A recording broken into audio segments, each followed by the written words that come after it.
Good evening and welcome to Community Forum. I'm your host, Byron Campbell, and our co-host is Chris Diali. And Chris, where are you? Good evening, Byron. I hope you're hearing me. Yes, I'm here. You go ahead, Chris. Yes, well, I am in the Big Apple, spending some time up there with the family. So, good evening to you and the viewers, and it's a pleasure to be on the program once again. Chris, we're glad you can join us if you're in the Big Apple. I hope it's not too cold there. But again, welcome and welcome, viewers. We have a very compact program for you this evening. Of course, to start, we'll be dealing with a multiple of local issues. But our main theme, our guest tonight is going to be the Grenada Development Bank and looking ahead. So stay with us, viewers. We're going to take a message from our sponsors, and we'll be right back. Community Forum comes to you in association with the Grenada Development Bank.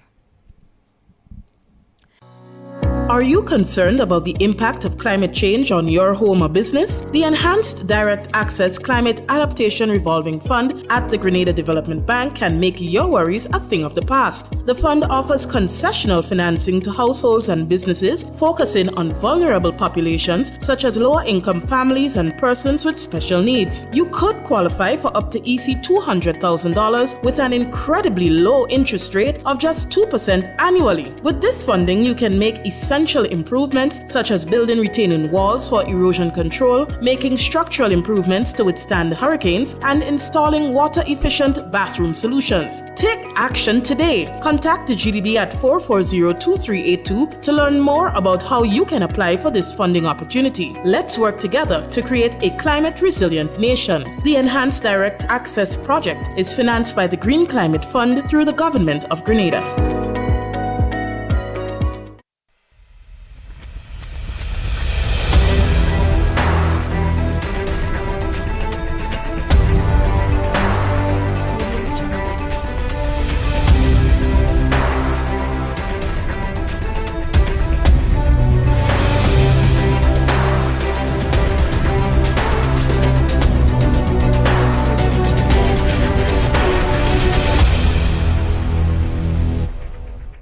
Welcome back, viewers, Community Forum, and of course, Chris is with us. Chris, I kind of miss you sitting next to me, but we'll see how it goes. But tell us about New York. How was it, Chris? How was it there? It's cold, for me at least. I am not a fan of being in cold weather, so for me it's cold. Although for the New Yorker it may be normal, sunshine for Okay, well, in fact, we had some I call it weird, very strange weather yesterday in the north of the island, more northeast, north of the island, northwest, north of the island. We had some heavy downpours, showers, slides, and rivers overflowing. This has to be some related to climate change. I've not seen that. And the south of the island, the whole St. George's area, was essentially very dry. Very strange weather. There's some damage up there. I think the NAGMA and others are taking a look at it to see what the damages were and what restoration would be necessary. I saw that on the news, Byron. Yeah. It was an amazing thing to me to see the north of the island getting hammered. Yeah. With so much rain and damage to the roads and total. Yeah. Right tonight, looking at the news that some families are in their situations with destruction to their homes. Mm-hmm. I didn't hear anything about Carriacou and Petit Martinique because I know once we get in such severe weather in the north, Carriacou and so may be affected as well. So I didn't hear anything about that, but I don't know if you were to hear anything, and I don't know if it's related to climate change. But I spoke to someone in Carriacou this afternoon, and they said, they had lots of showers, but he didn't indicate any damages, to the extent that we had in the north of the island. Chris, but moving right on, one of the issues this week has been the whole vending issue. What had happened was that the authorities, the police instructed vendors that very short notice, I understood they had to relocate from Granby and Hillsborough Street to Melville Street. Of course, vending is an important activity. Vending is mainly carried out by a lot of single women head-in households. It's an important economic activity. It's part of the informal sector. Of course, a lot of people depend on. It's a question of livelihoods. And the short notice there were some complaints about its effect. But there's a clip. MTV did some short interview. Let's listen and hear what they had to say about this situation, Chris. Viewers. I feel so good yesterday. And today to come, know this thing, my heart cried this morning. This was really painful. It is still painful. People don't come here. They put us here, look. The water smelling so bad. The apple in the back there is smelling. Nobody coming to put some sand in the old dirty water that's smelling so bad. That is not right. And nobody looking out for nobody. The Prime Minister and all the rest of cabinet, I want you guys to come to the St. George's area and take a look at what is going on in the condition where people have to be selling. It's not good. What I think, that the police and them is wrong to come and mash up everybody, to them come early in the morning. They don't send a message to everybody and say, well, look, the vendors, we want the vendors to move. We move them today and then you take them out. The next day you take them out, you take out the vendors, right? And this is bad. You don't do things like that. Yes, if you tell us we cannot sell it, we cannot sell there, but don't treat us so you put us there. You understand? You put us there. So we go and we set up tent, we set up table, we set up everything. And then all they don't come and tell us we can't stay there, all they just break it down. But, I mean, this is the worst for the years gone by. The years gone by, for what I see, there are no Christmas this year. Maybe Christmas might take place till maybe January, February going down the line. But right for now, we don't have no Christmas. Because we ain't see nobody, we have people in town, but in the years gone by, all know so. I mean, this is the Christmas week, and right now, the last week for Christmas, I mean, the place does real nasty with people shopping and things, but right now people don't have money. Well, the Christmas season is very slow now. The tourist season is very slow at this time. I don't know for January or February what it will be like, but for now, it's dead. Today is Monday, so we still have to wait and hope that, during the rest of the week, things will improve. So basically, the Christmas shaping up good because I got a little back pay and I started to spend, so like the money running over the country. Yes, somehow the country is going good for now. Right? And I find some of the vendors, when they're selling the thing, they're not cleaning up the place. That is my suggestion. And they just stay in front of the Foodland place there and they doesn't want to pass. When you want to pass, they're cussing you. So, Chris, it's a snapshot of what's happening, but what comes to mind is how do we plan for this informal sector? That we have to factor it as part, of course, as I said earlier, it's part of the informal economy, but it's important. They pay taxes, they pay VAT when they do business. So what's your take on this, Chris? What do you think? What's the solution going forward? Well, Byron, this is not an easy situation. It has always plagued every government that has come into being, because the issue is with the vendors is that you don't have a set number, but we have limited space. Remember, the whole market was configured and reconfigured to deal with vending. They don't like to go into the market because they figure that they don't get enough traffic there. But when you have them on the roads, it also creates problem for the police in terms of traffic because they are on live roads that are being used. So there is a compromise that needs to be made. The police moving the vendors is nothing new, and I very much doubt that no notice was given to the vendors, and the police don't normally operate in that way.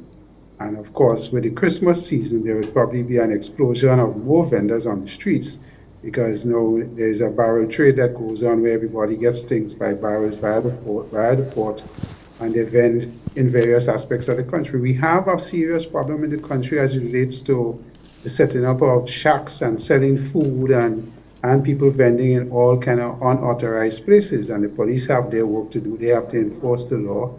The law is you cannot vend unless you have permission and declare certain areas vending areas. We had a problem on the sidewalks in front established businesses where they would clutter the sidewalks and so on. That is not to say that the vendors don't need to make a living. They need to make a living, but it needs to be organized in such a way that it could be controlled and the police and everybody else could get some control. So I hear what they're saying, but at the same time, we need to understand from the police point of view why they need to move them from certain areas. And I'm quite certain that the police wouldn't just do this by whim and fancy. It has to be because of some traffic issues and concerns that. Yeah. Well, apparently it was they complained about the short notice. They had 1 day notice. But anyway, basically we're saying that better planning needs to be taking place there. Chris, we have Mr. Robinson, that is from PanWizard. He is, of course, the manager of PanWizard and from River Road. And there were some issues there regarding garbage disposal. Brother Robbie, are you there? Welcome and good evening. It's a pleasure to have you. Robbie, unmute yourself. Unmute yourself, Robbie. Yeah. Great. Can you hear me now? Yes? Robbie, good evening. Yes, good night. Good night. Yeah. Look, first of all, Robbie, I want to congratulate you for giving a big part of your life to PAN and community development in the River Road area. What is it? Tell us briefly about the issue that is taking place there now that is disturbing and need to be addressed. Robbie. Yeah, thank you very much. Well, prior to the construction of the wall, we existed in the area by Steeles there, and we had a playing field that we called Wembley. It's an area where we have a lot of grassroots soccer, and almost everything happened there, sporting-wise and for culture. When the wall finished and work held up for a while, immediately we saw a dumping ground sprung up, all sort of garbage being dumped around the place. As far as I understood, it's some sort of export of scrap metal project that's happening there, and that is really disturbing for us because it's unsightly and all the other health implications that comes with it, so it's something that as a community member I couldn't stand for. So I have reached out to a number of community members and residents, for support, people like Michael Bascom, Chenny Joseph and so on. They have all chipped in, to lend their voice to that concern. And I've reached out to MTV and the Informer, and they seem to have lent their voices. And something seemed to be happening, something good seemed to be happening. Robbie, I mean, clearly Robbie, this is Chris, go ahead, please. Sorry, I was going to ask Robbie, from your estimation and watching at the pictures of the situation there, I knew the Wembley field where you guys used to practice and do a lot of stuff. What is it going to take to get us back to the position that we had, where we had this nice flat area for the band to do their work and you guys used to organize community events there as well? What is it going to take now to clear that area? It seems there's a lot of garbage and rubbish is in the area. Yeah, well, the first bit of good news, I got a communication from the Minister for the area, Claudia Joseph, and she has told me that they have issued a cease and desist order to the gentleman who is doing the dumping there. So I'm told, I'm reliably informed that the dumping has stopped. Right now, what has to happen is a major cleanup drive. And it's metal and glass and all stuff that is. So they have to clean up that place totally. And I've also received a commitment from Minister Joseph that they are going to fully restore the playing field and renovate the barnyard that has both been damaged because of the work. So I'm very happy, I must say, for the commitment that she has given. But I don't intend to stop agitating until I see the actual work start, until I see the cleanup start, not just start, complete, because I don't want to just be promised. Any timelines are given by the minister? No timelines are given. Okay. And that's why I will keep doing what I'm doing here to make sure that it's cleaned up. I just want to compliment you on the work that you're doing over the years, and you continue to do that. This is very important. It's unacceptable. It's disrespectful for what's taking place there. So we're going to let us know what's happening, and all the best, and do have a good Christmas. Happy New Year, Robbie. Thanks for joining us. Yeah, thank you very much. I appreciate the platform to speak about it. Thank you, Robbie, and I'm glad with the developments taking place. Good holidays. Chris, Chris, in the past couple of days, I've been around visiting some of the supermarkets, even the new one, Ram supermarket that's open, and I've been kind of observing, particularly paying attention to what's available, local produce that's available, and I have some concern. In fact, serious concern that there's very limited, first of all, local foods available. I notice now that we're importing even citrus, mandarins, oranges. We're importing certainly dasheen, lettuce, other vegetables. There is a shortage of eggs. It's a food security issue, yes, in the broader sense, but there is, to me, there's a dislocation. When I look at the supermarket, but not only that, our food import bill, Chris, continue to be rising. It's what right now is about $80 million. This is some 215 million Eastern Caribbean dollars. That's a lot of money going out in food. What's the? I'm thinking about the how can we bridge that gap? Because, for example, this new supermarket that's open is going to cater a lot for the SGU students and a lot of the what we call the tourists, so to speak. So where's the marriage between agriculture and tourism, and how can we get more food, local foods, in our supermarkets and available for local consumption, Chris? I'm really very worried about that more needs to be done in this sector. Byron, I couldn't agree with you more. I think part of the issue that we're going to be facing when we see these new projects coming on like Rams have been on the radar for quite a while, and there seems to be a lack of planning or organization between agriculture, farmers, and supply. And here again is where Marketing Board could play a role. Marketing Board have a number of farmers on contracts who always want to sell their produce. They will do more. But this is a situation where, we could have an intermediary like MNIB dealing with Rams and trying to find out and get farmers. We have a number of farmers and cooperatives that do a number of stuff, and get them to expand production so that Rams could be well supplied with local produce, lettuces and cabbage and all the citrus that we have, mandarin and tangerine and so on. So I don't understand why it is we are not having that kind of discussions at that kind of level, because Rams is a person that will be out, I suppose, to get as much and as best as he can locally. The issue is supply, and not only supply, consistent supply of a particular quality, because all these enterprises and they will want to make sure that they can consistently get what they want.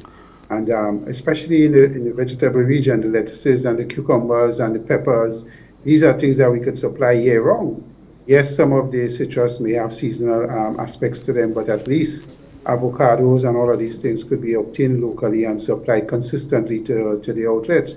And I think we need to get ourselves organized so our farmers could benefit in the end. We need to get some kind of production planning and some organization around it. And again, I say Marketing Board is a pivotal player in this area that we could assist in that regard.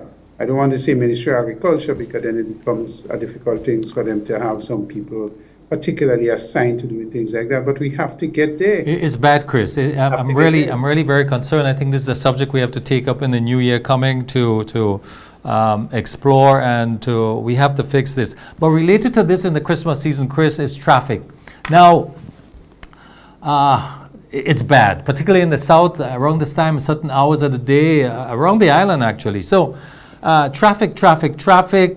We continue to import a lot of cars. We have now 60,000 vehicles registered according to the latest numbers put forward by the traffic department. What's the solution? Well, Byron, we have the traffic lights, which was put on to assist in the solution of the issues. But I think more than what we need, more so now in this Christmas period where a lot of people will be out more so, is to have our traffic wardens deployed differently. And I see we have traffic wardens in some of the areas, like a high-use area by the roundabout in Granans between Republic House and Sea Keys. But the traffic wardens, in my view, do not do, they stand there and they don't direct traffic or move traffic. When we have little bottlenecks developing because a vehicle might break down or a man stop to talk to somebody or people crossing at any time they feel, the traffic gets slowed down, and especially in peak periods, and you don't see the traffic wardens actively getting involved. I think this is an area. But Chris, but for me, I'm looking at a bigger issue. You know, 60,000 vehicles. I mean, you know, the traffic wardens are not going to solve our traffic issues. You know, what about public transportation? You know, we continue 60,000, 70,000. What's the threshold? How are we planning to deal with this in the future going forward? Because we're not expanding our roads. It's what's there. So as we pack cars into it, we go bumper to bumper everywhere. So in Trinidad, for example, they have reduced imports 5 years and under. You have a robust local market for used vehicles within the country itself. What is our plan here? I think that we can't just continue importing cars every month, 300 vehicles coming on the island. There must be a threshold. I think the government would have looked at it, and the issue that is going to come up is going to be one where the congestion is going to continue for a time T. How long that is, I don't know. But would you imagine any government going and say to the people, you can't import a car? You could say under 5 years or 3 years. But I think the other thing that's going to happen naturally is the production of, or the non-production of gasoline combustion engine and moving into EVs, and how that is going to affect the traffic situation, because we have a lot of people parking on the side of the road, making the roads one lane, which is another problem. Exactly, and Chris. Besides the congestion. Yeah. So I think in the long term, with the introduction of EVs, we're going to see probably a drop-off, because there will be some dumping that's going to happen, because all of these combustion engines are going to be sold very cheaply. But we have to now prepare ourselves as a country to deal with that and understand that we're not going to be accepting combustion engines, because by 2035 and beyond, the majority of vehicles produced will be on the EV side and some hybrids. So we need to start transitioning and putting our minds to deal with this issue and how it's going to affect us. Because as you said, we have limited space, limited roads. Limited roads. Chris, two last issues we're going to raise before we bring in our special guest from the Green Development Bank. One is the issue of COVID. I just learned that the World Health Organization says a subvariant of the Omicron strain of the coronavirus has been classified as a variant of interest because of its rapidly increasing spread. And they're advocating wearing of masks and other standards, health standards, should be practiced by citizens everywhere around the world. Cause for concern. Yes, it is. It is a concern. I remember we are in the height of the tourist season as we speak, both cruise and airlift. And we, as a small country, we understand our ability and speed to react to these things. We may have some robustness attached to the health sector now in order to respond in a particular manner, but we cannot deal still with a massive infection if we were to get this COVID variant, that is this new one that's on the scene. So the idea of going back to masks, I know a lot of people don't like that, but if we have to protect ourselves, so be it. That is where we have to go. It'll be interesting to see what the Ministry of Health and the government does in the next few weeks. Right. Understanding and vaccination also. Washing of hands, the normal standards. And finally, Chris, of course, we must bring this on. We just learned that the numbers in Palestine in terms of death now is 20,000 and rising. The UN Security Council was about to pass a resolution. They've been haggling over it for the past few days. The United States wants certain words. But this has to stop. And I'm glad that the Security Council is now taking this on. But this slaughter, this massacre, we learned that 12,000 children have died. I mean, it makes no sense to me. I mean, one has to question, where is humanity? Where is it? And this can't continue.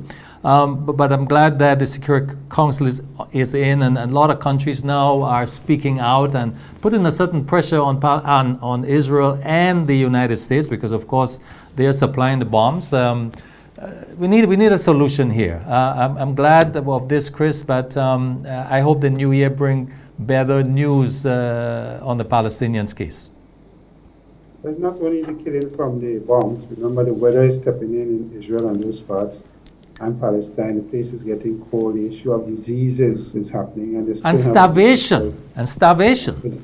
Starvation. So You know, it's yes, the killing inhumane. from the war continues, but there is an escalation that is going to probably happen with all the diseases and the weather situation, and these people no longer have homes. They're in tents. You know, it's a real tragedy that's happening. This is unacceptable. Viewers, we're going to take a short break. When we come back, we'll have the Grenada Development Bank. We're going to have the general manager and the communication officers, and looking at the bank going forward. Stay with us. We'll be right back. Do you need to know your complete blood count, lipid profile, or HbA1c? Maybe you're an athlete or work in an environment that requires regular drug screening. Interested in STI screening? What about renal, liver, or thyroid tests? All these tests, plus hundreds more, are available at Allied Laboratories. At Allied Laboratories, we are committed to providing the best service with accurate results. We now have 3 fully equipped locations to better serve you. You can contact our Grand Anse branch at 403-3488. You can contact our Grenville branch at 410-3488. Or you can contact our newest addition, the Guelph branch, at 404-3488. Or send us an email. We're taking care of Grenada. Are you concerned about the impact of climate change on your home or business? The Enhanced Direct Access Climate Adaptation Revolving Fund at the Grenada Development Bank can make your worries a thing of the past. The fund offers concessional financing to households and businesses, focusing on vulnerable populations such as lower-income families and persons with special needs. You could qualify for up to EC $200,000 with an incredibly low interest rate of just 2% annually. With this funding, you can make essential improvements such as building retaining walls for erosion control, making structural improvements to withstand hurricanes, and installing water-efficient bathroom solutions. Take action today. Contact the GDB at 440-2382 to learn more about how you can apply for this funding opportunity. Let's work together to create a climate-resilient nation. The Enhanced Direct Access project is financed by the Green Climate Fund through the Government of Grenada.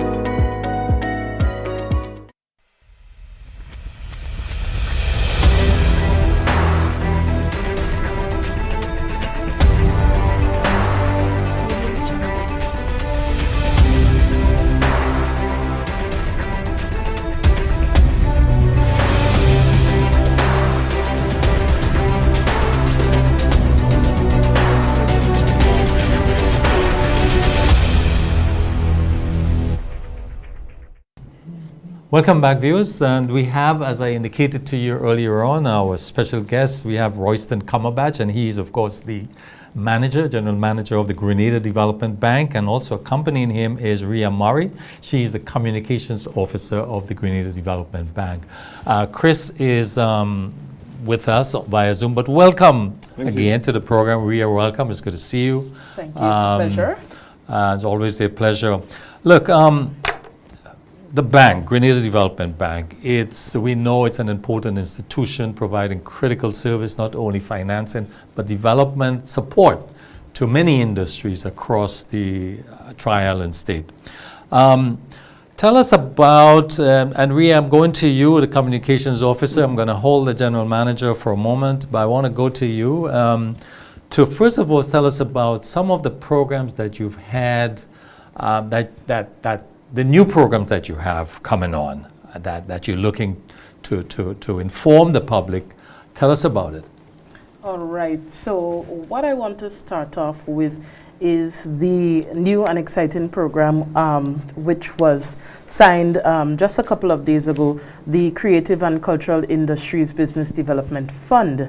And it's for the creative industry. All the people involved in that industry. It can be wide if you think about it.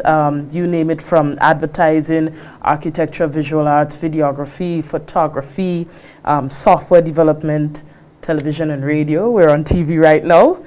Music and publishing. So there are 3 facilities that have been developed for persons involved in the creative industry. So first we have a soft loan, which you can get up to $50,000, and the interest rate is 2%. So basically, if you want to start off a creative business or you already have one and you wish to expand, the soft loan facility is there for you. And of course, there's a number of steps in terms of the application, what you would need in order to qualify and then get your funding.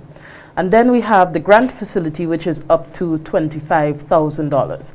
Now, this is for a group or individual that wants to do a community-based philanthropic non-profit activity, which is within the creative and cultural industry.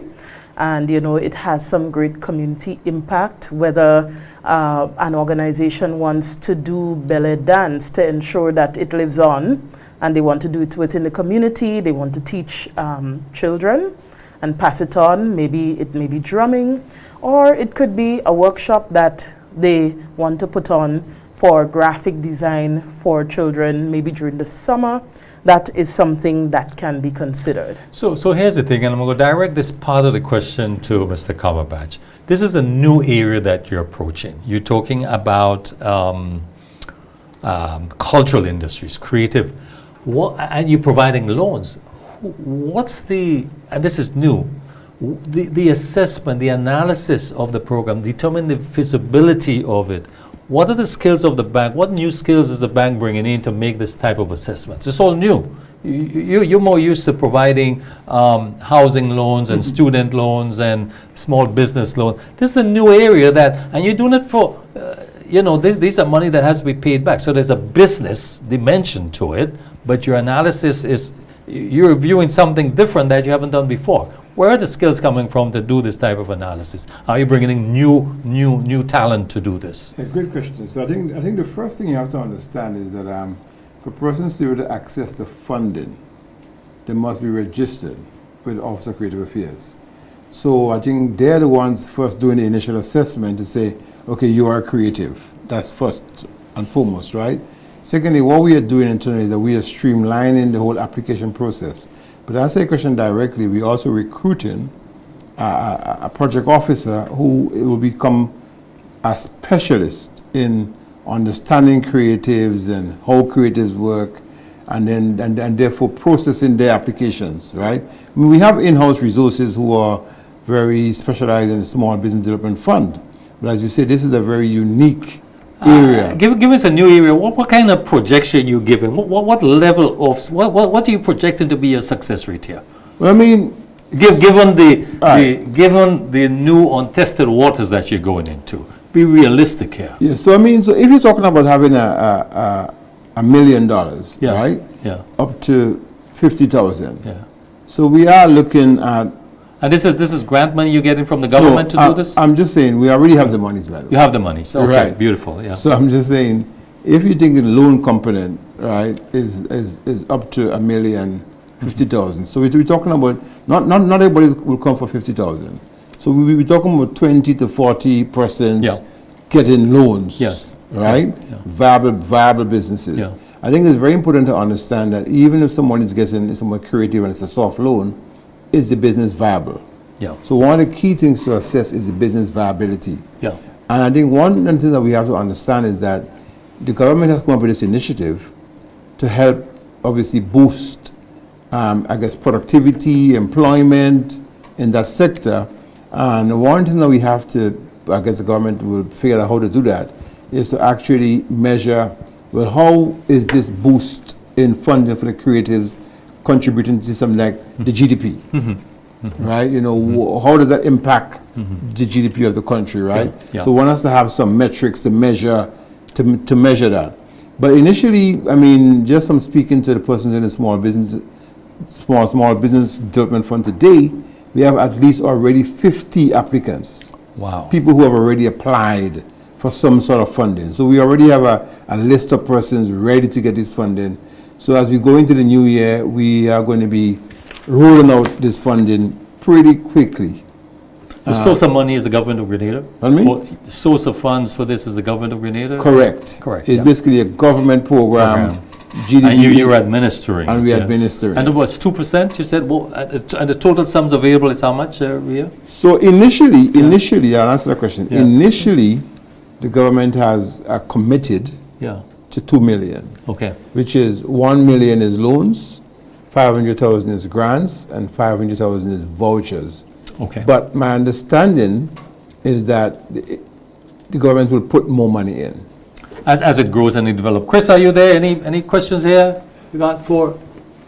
Listening intently, and let me say good night to Mr. Komabach and Ria. Ria, it's good to see you again. Good to see you. My question is on the voucher system. I didn't hear you speak much about the voucher system and what exactly is that and how it's going to work. Is it something like grant funding of the 25,000? How does the voucher system work? Okay, so the voucher system, it's up to $5,000, and you can think about it as the precursor to the soft loan in terms of getting your business to the point where it is ready so that you can do a pitch to get a soft loan. So you can look at doing your business financials or developing a business plan. So that's something that is covered under the voucher program. Or you may want to do photography, videography for products that you have. Or you may want to set up social media, paid media, email marketing. You may want to set up a website. Or you may want to do a prototype. So these things are covered under the voucher, and it's all geared at getting your business up and running before you may consider going for the bigger or larger soft loan. Okay, so this is going to operate where you set up the infrastructure in place for businesses in the orange sector that wants to do and get a viable business, as Mr. Komabach indicated. So the question I have now is on the grant funding, and I know you said it's going to be for philanthropic and groups and so on, and how that is going to, how is this, because this particular sector is one that is based on a lot of intangibles. It's not like you go traditionally and you say, listen, I have machines, I'm going to produce something, or that type of stuff, and see how you could take security on assets and so on. This is quite different.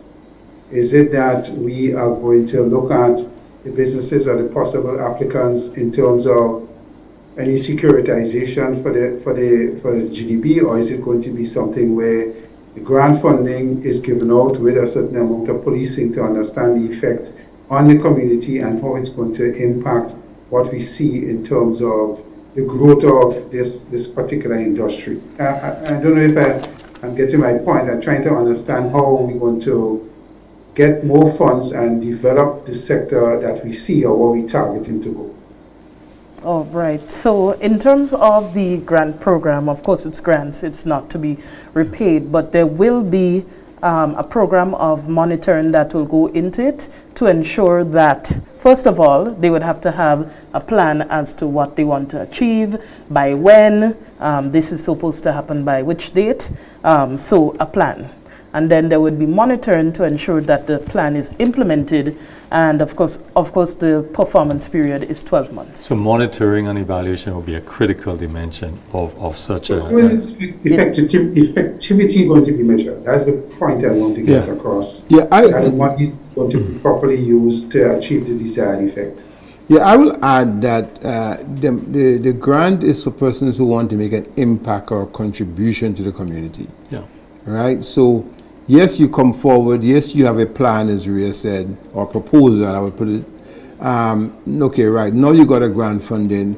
Initially, that proposal must be that you are doing something for the community. So, of course, when persons go into business, although they have a customer base and really and truly to make profit, you have to add value to others. I think normally that's adding value to others in exchange for money. Right, but of course, if you have given a grant and you're adding value to others, we wouldn't expect to give a grant to an organization who would do an event and who will charge a lot of money, right, then make a profit. Does it make sense? So it has to be something more, as the rest said, like philanthropic. So basically, you are doing something that impacts the community, but the community doesn't have to try to find a lot of money just to partake in this thing that you're doing, whether it's dance training or whether it's steel band. Mr. Kamaras, just to interrupt you. I recently had a conversation with a young man who was associating and doing a lot of work with young children, and particularly in the field of music. With somebody who have a facility, have a place, and want to do music, teach music to young children, boys and girls, would the grant funding be something that they could look towards the GDB to come and attract funding to help with facilities, improving the facilities and buying instruments to teach the young people music? The answer is yes. Great. Well, let me say that I am totally in support of this program by GDB. I think it's an excellent move. I don't know how much of us, the fact that we have started something, I mean, we have to have a start. I want to compliment the government and the GDB for having a start and offering seed money. I see it as seed money. Seed money, yeah. To get them going and started. The 50,000 won for the business, I think that is again a great initiative, and the assessment of the viability of the projects, because we have a lot of creative people in our country. I was out last week and I saw a young band, some young women and some young guys discussing poetry and music and jazz and so on, and I was just stunned by the talent. I think this is an opportunity to grow and improve that area, and I fully support the initiative being done by the GDB in this particular area. Absolutely. It's very cool. So there's a lot of work to be done. And there's reasons to be excited, you know. And You also want to say, I mean, although you mentioned in giving credit to the GDB, I think credit actually is probably more deserving to, the government or the Ministry of Economic Affairs and, persons like Orlando Romain, who has actually engineered some of this. I mean, yes, the GDB is actually administering it, but and I will say this clearly, we're not the ones who actually initiated it. So let's give credit where credit is due. You're implementing this. Correct. So you're saying that the Grenada Office of Creative Affairs is the ones that come up with the idea and the ones that are financing via the government this program. Yes. Very good initiative. I assume that you will have operational manual and policies to guide this going forward. Yes. I just want to move on that also one of the programs that you're implementing is the Enhanced Direct Access Climate Adaptation from the Climate Adaptation Fund. Yes. And of course, this program is based on it's been financed by the Adaptation Fund? It's been financed by the Green Climate Fund, through the not the government. Adaptation Fund. This is a different fund. I'm to understand that Grenada is not accredited to this fund, that we're working through the Antiguan Accreditation Office on this particular project? How the project was set up? Yes, we are working through But tell us about this project and how is it going so far and who's benefiting? What is the result of this project today? Okay. How successful? What are the challenges you have there? All right, so the funding is all geared at climate resilience, equipping our citizens with the tools to do practical things in their homes and businesses to become more climate resilient. But it's also targeting vulnerable populations. So what do we mean by vulnerable? You can consider low-income households, single-parent households, and persons living with special needs or living with disabilities, right? And there are a number of interventions that someone can consider under the program. So if you want to strengthen your house or your roof against a hurricane or hurricane force winds, that is a possibility for funding. There is also water storage. You may have issues with erosion in your land and you may want to put up a retaining wall or do drainage. These are grants or loans? It's a loan program. It's to be paid back. Soft loan. Yes. Soft loan was 2%? It's 2% and the maximum or the limit of the loan is $200,000. Okay. Right? There's any minimum? There is no stated minimum, but Okay. we do have the maximum of 200,000. Okay. And so other interventions, you may want to input water efficiency technology in your home to lessen your consumption of water, and it can cut People down always on your talk bill as well. about collateral. Is it applied to this financing? So, because of the population that we are seeking to serve, it is considered on a case-by-case basis, but what you want to note is that they have the ability to repay the loan. Right? Yeah. So basically that's what that's what we really find. We at. find that the persons who need it most don't have the capacity to, they're looking for grant financing for this type of flooding erosion control, as you said, structural adjustment, climate smart.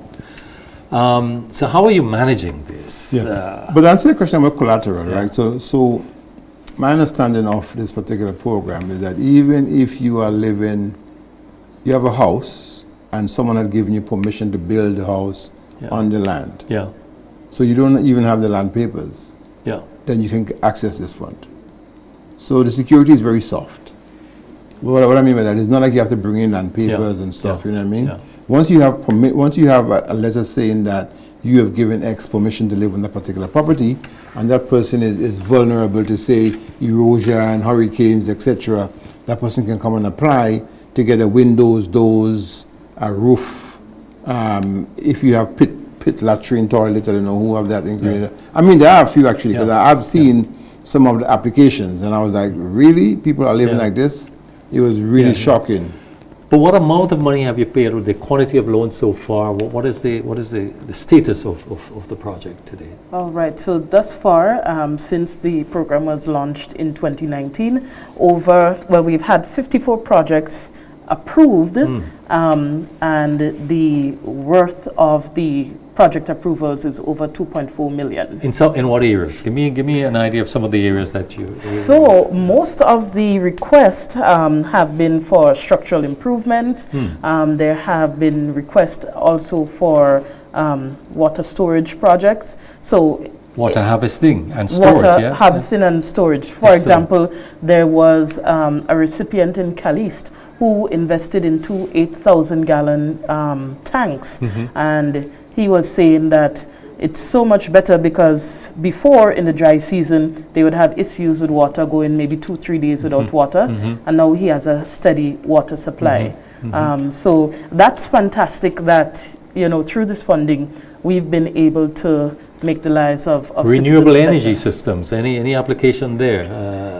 There have been some. It's not as popular as solar the PV, other areas, but there have been applications there for solar water heaters and solar panels. Solar panels, excellent. Back walls. Like persons have maybe erosion and need to put up a back wall. So we had quite a few of those. Small Business Development Fund financing.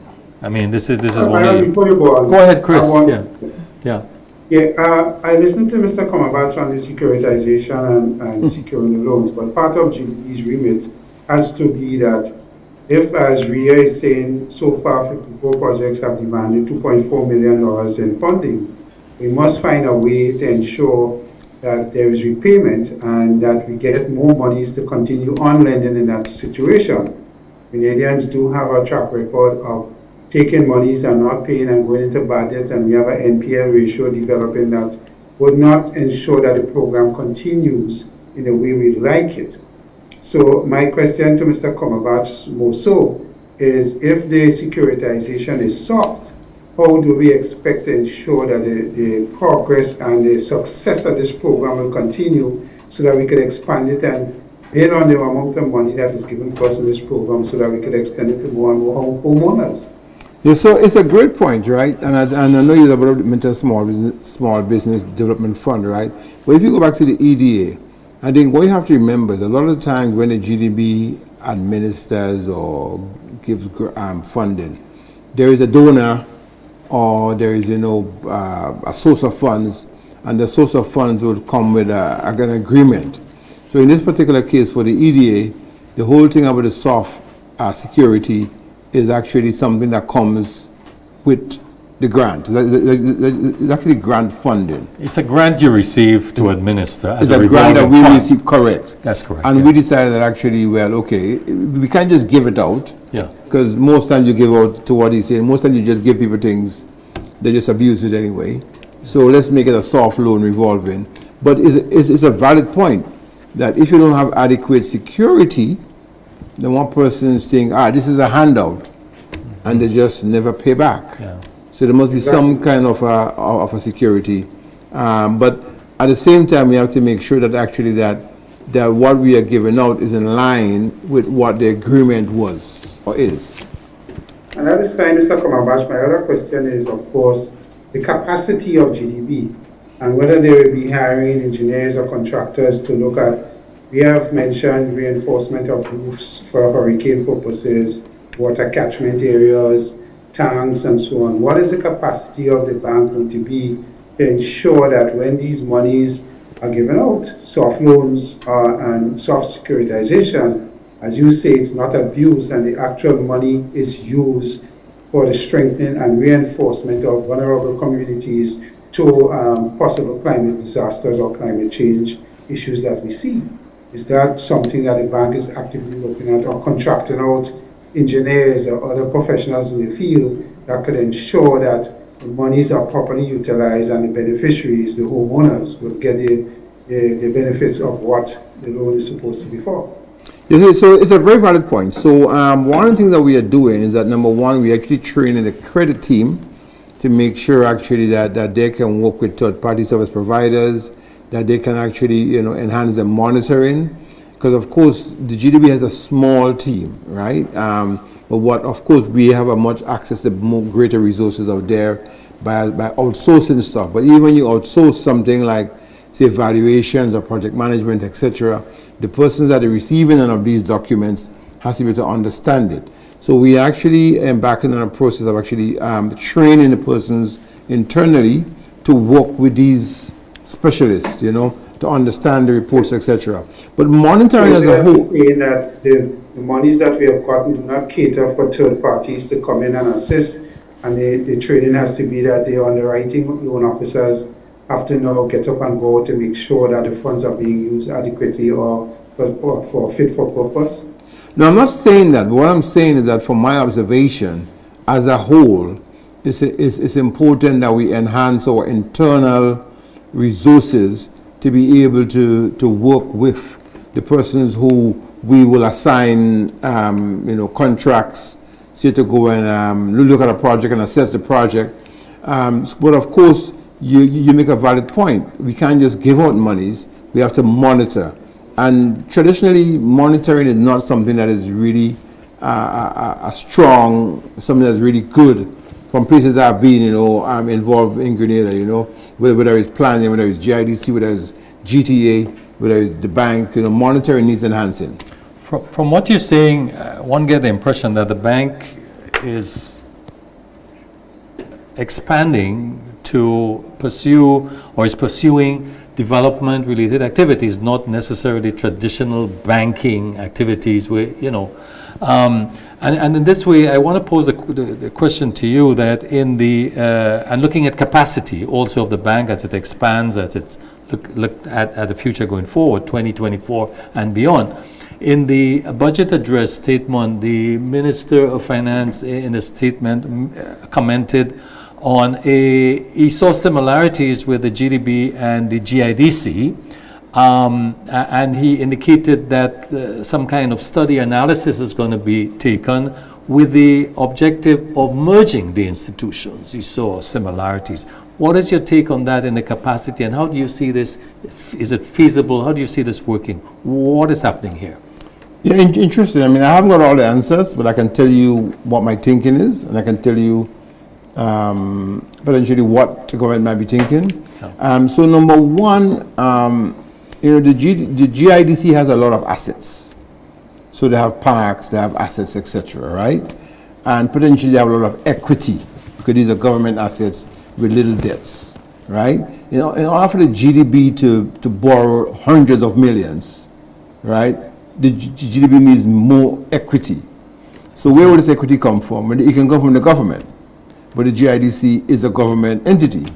So instead of the government taking hundreds of millions and putting in the GDB, if you merge the two, then right away you have an entity that has hundreds of millions of equity that can go and borrow 4 times that equity. On that equity, yeah. On that equity, correct. Yes, Four times that with the debt. Yes, that's correct. And then what you can see then is actually, instead of just GDB focusing on businesses, etc., in my view, GDB can then look at infrastructure. We talked about roads earlier. I was listening to you guys, right? I mean, if we're a development bank, you know, and we have hundreds of millions of dollars, why can't we be funding road projects or bridges or you know, or a new port? I mean, I'm just saying. Yes, exactly. So what kind of projection you see this study being undertaken in the coming year, in the coming period? I mean, as I said, I haven't got all the answers. I haven't got the government brains. There are persons who are above my pay grade who are actually discussing these things. But basically, my understanding is that this is a study that will be conducted potentially over the next year. That's just one angle of it, by the way. Another angle is that the GIDC, actually where I spent a couple of years working as well, have what is called a Small Business Development Fund. Not fund, BDC, Business Development Center. Center, yes. Right? At Simoon. Well, there's a branch at Simoon. There's a branch at Simoon, but there's also a branch at Frequency. And what we find at the GDB is that when we give money to persons, that is not development. I think I said that before, right? And I keep saying that. Giving money, giving a loan to somebody is not development. I mean, if you give somebody, anybody who wants to go into a business, if you give them 50,000, if they don't know how to manage money, or they don't know how to run a business, that 50,000 will quickly be gone, and they will have zero in the bank. They'll come back for more, and you can give them the next 100,000, and it'll be gone again. That's an important point, because I know that GIDC has in fact been as a basis, as a prerequisite for accessing grant financing. It's compulsory that you attend 6 weeks of intensive, full-time entrepreneurial training to ensure that you have this business skills required to go into that business. So I see the point you're making. There's a logic there. Yeah, so that's where I see it going, right? Even at the GDB, for example, going back to Office of Creative Affairs, the whole thing with the voucher is that if somebody is going to somebody's a creative and they come to do a business, they may not know how to do a business plan. They may not have the money to do a business plan. Well, okay, they can go to the GIDC, where the GIDC is going to charge them, right? So how it's going to work in that particular case is that we would say, okay, a business plan costs $3,000. Here's a voucher, I owe you. Go to the GIDC with this, and the GIDC will do it for you, we'll pay them. But actually, if we integrated, we can even go bigger than that. We can even say, okay, let's set up shared service center. So for the creative, you can say, well, actually, we can do your marketing, we can do your bookkeeping, we can do all the things that creatives don't want to do for a small fee, a fraction of what the market will charge. So therefore, the creatives can then focus on being creative, and while someone else, like this new body, does the bookkeeping, the marketing, the admin, whatever. We're quickly running out of time. I want to ask quickly, what are your plans for 2024? I mean, what can the public expect from the bank? I mean, you've outlined some of the important initiatives that you have, but how do you see 24 rolling out? Yeah, from my perspective, I think it's important that the bank takes a shift from, traditionally we focus a lot on, if you look at the loan book, it's like housing, and if you look at things like, agriculture, manufacturing, etc., the funding is a bit low. So I say, number one, the government, not the government, the bank needs to make sure that we fund projects across the priority sectors.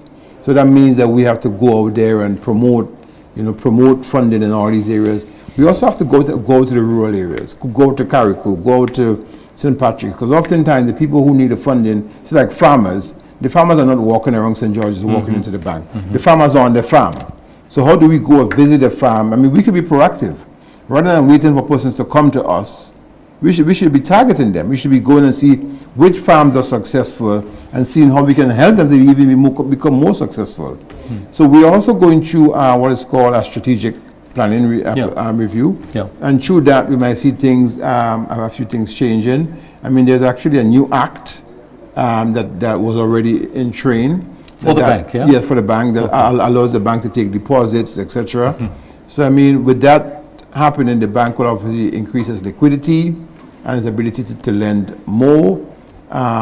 This whole GIDC thing is happening as well.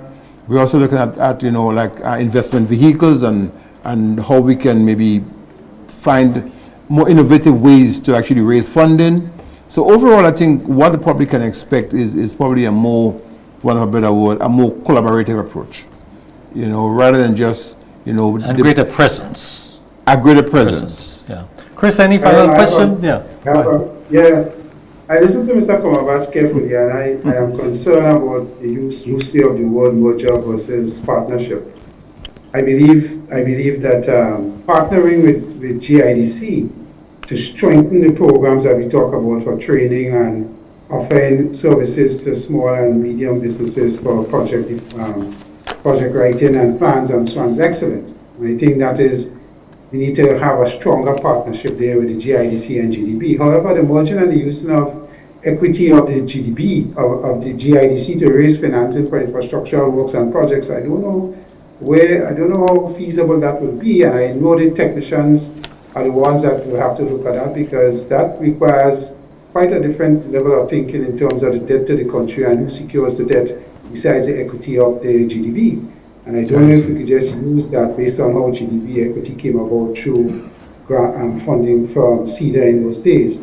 I mean, there's some legal structures there. So in my view, for Mr. Komabach, I hear you on that. I believe the strengthening of the partnership in terms of training and offering of services to small and micro business should be the first area to go, which is uncomplicated, I think. And that partnership will be certainly to the benefit of the ones that we want to serve, which is small and micro. But the one question I want to throw to Ria and Mr. Komabach, small and micro businesses need plenty of assistance when it comes to offering technical support. So here you're going to offer them a business plan. There are 2-3 people in this business, say a pepper sauce business, and the main person in the business is a cook bottle washer from cook to bottle washer. The issue is, what kind of tangible support are we going to offer them in terms of excuse me, human resource development, and that the business has continuity in terms of being able to grow from A to B, because that seems to be a major issue. And the labor issue, getting the right people to work with these small businesses in these rural communities to grow them. Is there any components the bank is looking at and considering? Because that seems to be the real issue for a lot of these businesses. All right. So, well, you will be hearing more about our programs of support for the new year, but something is in the pipeline, especially to align with Grenada's 50 years of independence. So looking at the possibility of working with applications coming in, and we're looking to target 50 for viable business ideas that are out there, and looking at collaborating with the applicants to move their businesses from an idea to fruition, but giving them all the support in terms of the financial aspect, financial management, and other areas that they would need to become successful. So I'm not trying to let too much out of the bag, but that's something to look forward to for 2024. Thank you very much. We clearly run out of time. I want to ask Mr. Komabach for any closing point, any salient point that you wish to end the program with. Yeah, so going back to that directly the question, I think one of the things that I'm looking to do is to make sure that we also provide training in-house for small businesses. What's your staff level presently? So currently we have about 30 persons. 30 persons. But what I'm looking to do is make sure that when MSMEs come for loans, right, that we said, okay, right, because some of the persons coming for loans, they need training. And not necessarily tell them go and get training and pay for it, but that we actually put on training sessions, whether it's quarterly, monthly, whatever, and we enroll them. And in some instances, for my take, before they get the money, they should at least have a little bit of training. Like, for example, you know, the importance of separating your business money from your personal money. It's a very basic thing, right? But not everyone actually understands that. Yes, yes, yes. Well, I want to thank you both for appearing on the program on Community Forum. It's our last program for 2023. Chris, it's the end of the year. It's Christmas. I want to give the opportunity, Chris, to make a closing statement here. Thank you, Byron. First. I want to, of course, extend a happy holiday season to all our viewers and listeners, and to Mr. Komabach and his team as well. We appreciated your support during the year, and when we started, Byron and myself, we intend for this program to continue. We're looking for 2024. We're looking forward to 2024 in terms of the content and the quality of what we do, and to go from strength to strength. We believe that we have an audience that needs to get a different perspective on a number of issues. And I want to take this final opportunity to say thanks to all the viewers, the listeners, and the supporters who have been with us when we started this program. And we want to wish everyone a successful 2024, and to be, continue to be supporting these kind of programs where we can give different perspectives to people and educate our general population on the number of initiatives and things that's happening. We hope we can get more government ministers to come on our program in 2024 to articulate policy and articulate the direction that we want to take this country forward. So again, I say thank you very much for being part of our program, and we wish everyone a safe and happy holidays and a new year that is going to bring comfort and success to all. Chris, I couldn't say it better than you. I also want to thanks and congratulate MTV management and staff for putting on this program, Community Forum. Chris, I want to thank you also as a co-host for the program. You've done excellent. And I want to certainly recognize the technical staff here, like Wayne, Akita, and Maitland, and the others who, without their technical input behind the scenes and in front of the scenes, that have contributed immensely to making this a reality. We look forward to 2024, enhancing it, as Chris indicated. I want to take the opportunity to wish all the listeners, everyone, a peaceful holidays, a Merry Christmas, and of course a prosperous and healthy 2024. And certainly, Brother Komabach, Smurry, I want to thank you for being here and wish you both a happy holidays.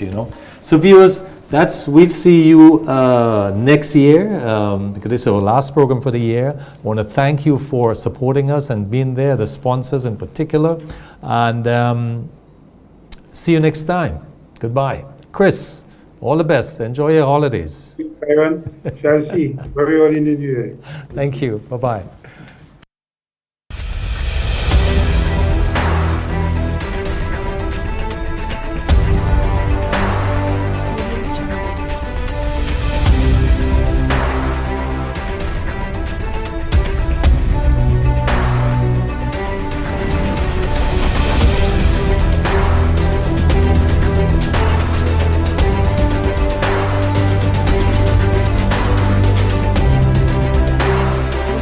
Community Forum came to you in association with the Grenada Development Bank. The choice to finance your education is clear. Try the Grenada Development Bank Won't You Dare. Our special student loan was designed with care for your growth, development, and welfare. This is how champions are made. Take on a challenge. Don't ever be afraid. Our special student loan will come to your aid with 100% of your study costs being paid. Vulnerability is but a temporary condition, and conquering it is strictly ambition. You can secure victory despite your position with a loan for accommodation, books, and tuition. We see your potential. We notice your drive. So on your marks, get set. Let your dreams come alive. Don't let hurdles of doubt get in your way, because you are the future. Contact GDB today. Our special student loan is just one application away. Grenada Development Bank. Development